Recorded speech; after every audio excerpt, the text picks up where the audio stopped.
Bonjour et bienvenue sur notre chaîne des astuces informatiques. Aujourd'hui, notre vidéo sur le tableur Excel. Dans cette vidéo, je vais présenter comment peut-on utiliser les deux fonctions matricielles sur Excel. La fonction somme si 11 et aussi la fonction somme produit.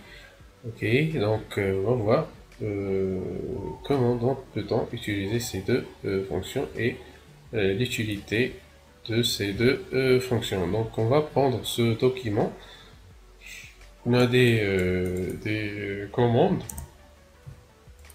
et des quantités bien sûr pour chaque commande. Donc on a quatre commandes, commande 1, 2, 3 et 4 avec des quantités.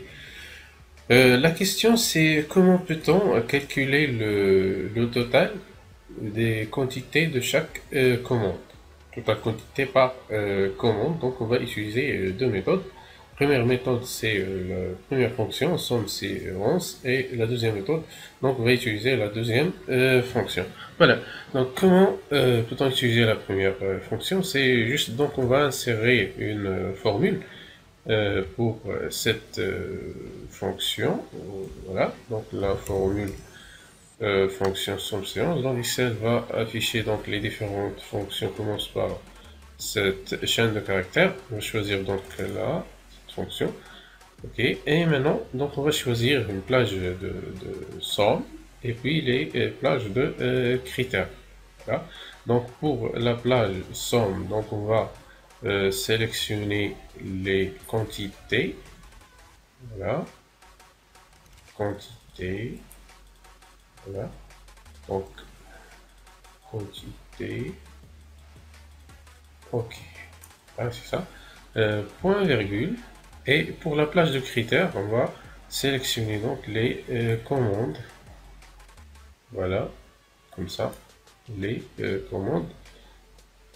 Point virgule.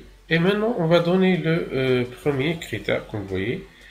Premier critère, c'est on va calculer donc la somme pour cette plage, première plage, uniquement pour ce critère qui est donc là, par exemple ici, première commande. Donc on va calculer la somme dans cette plage uniquement pour les commandes, voilà, les commandes dont le nom est H7, ça veut dire commande A. Et on valide, comme ça. Voilà. Donc ça c'est ça concernant le total de commande 1. Et pour la commande 2, qu'est-ce qu'on va faire? Donc on va faire la recopie automatique. Mais avant ça, il faut euh, figer ces références. Donc on appuie sur la touche F4. La même chose ici, 4. Voilà. Et voilà. On valide. Et pour les autres, donc on va recopier comme ça. Et voilà donc le total de chaque commande, total des quantités pour chaque commande. Voilà.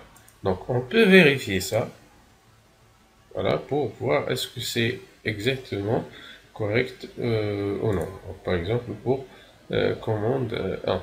Commande 1, on a répété cette commande, donc 1, 2, 3, 4, 5, voilà, 5 fois. Donc il faut donc additionner tout simplement ces valeurs de quantité pour la commande 1 et vérifier est-ce que c'est exact ou non. Donc pour la deuxième fonction, la même chose, donc on va insérer une, une formule donc, pour cette fonction-là. Donc somme, on va choisir somme produit, somme produit. Donc on va choisir la première matrice. Première matrice va être la liste des commandes. On va sélectionner les commandes. Voilà.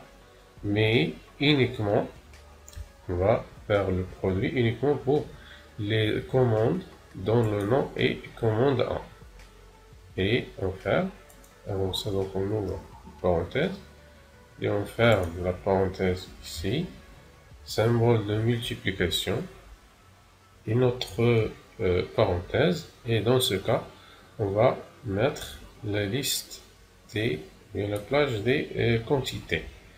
Et voilà, donc on ferme les deux parenthèses. Et n'oubliez pas de figer ces références avec la touche F4. Là, comme ça. Et laissez cassette non figée puisque cassette va changer selon le nom de la commande. Et valider. Et voilà, donc on a le même résultat comme dans la première méthode. Il ne reste donc qu'à recopier les valeurs. Et voilà, donc sont identiques. Voilà, donc c'est la fin de cette vidéo. J'aimerais bien donc que vous appliquiez tout ça. Et n'oubliez surtout pas de vous inscrire sur notre chaîne et à bientôt.